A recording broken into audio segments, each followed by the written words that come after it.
মাছৰ বজাৰত সংঘটিত হ'ল মানৱতাক লজ্জান্বিত কৰা ঘটনা। কৰ্মসূত্ৰে এখন ৰেষ্টুৰেণ্টত কাম কৰা এগৰাকী মহিলাই কৰ্মস্থলীৰ পৰা উভতি আহোঁতে তৰাজান মাছৰ বজাৰৰ সমীপত ধৰ্ষণৰ বলি হয়। দুষ্কাৰ্য সংঘটিত কৰে নগেন শইকীয়া আৰু অৰূপজ্যোতি কলিতা নামৰ দুই ৰিক্সা চালকে। পিছত স্থানীয় ৰাইজে মহিলাগৰাকীক উলংগ অৱস্থাত উদ্ধাৰ কৰি খবৰ দিয়ে আৰক্ষীক। আৰক্ষীয়ে তদন্ত কৰি নিশাই আটক কৰে মূল অভিযুক্ত নগেন শইকীয়াক আৰু পুৱতি নিশা আটক কৰে আনজন অভিযুক্ত অৰূপজ্যোতি কলিতাক।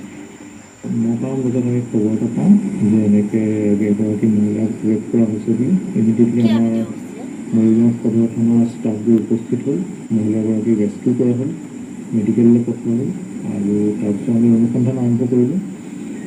ইতিমধ্যে আমি এই সংক্ৰান্তে এজন লোকক আটক কৰিবলৈ আমি সক্ষম হৈছোঁ। ঘটনাস্থলীৰ পৰা আমি কিছু সংখ্যক তেওঁলোকৰ যি ৱেৰিং এপেয়াৰ্ছ সেইখিনি আমি চুজ কৰিছোঁ। ইফালে এই ঘটনাৰ প্ৰতিবাদত নাৰী সুৰক্ষা তথা অপৰাধমূলক কাম কাজ নিয়ন্ত্ৰণৰ দাবীৰে জিলা উপায়ুক্তৰ কাৰ্যালয়ৰ সন্মুখত প্ৰতিবাদ সাব্যস্ত কৰে সদৌ অসম ছাত্ৰ সন্থাই।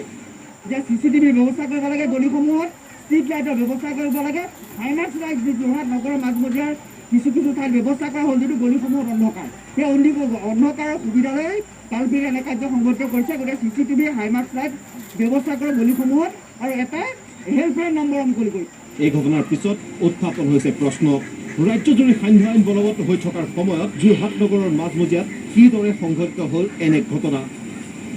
নাছিল নেকি টহলদাৰী আৰক্ষী? নিশা 9 বজাত চহৰৰ মাজমজিয়াত কি কৰিছিল ৰিক্সা সহিতে দুই ৰিক্সা চালকে? কেমেৰাত পৰাগৰ সহযোগত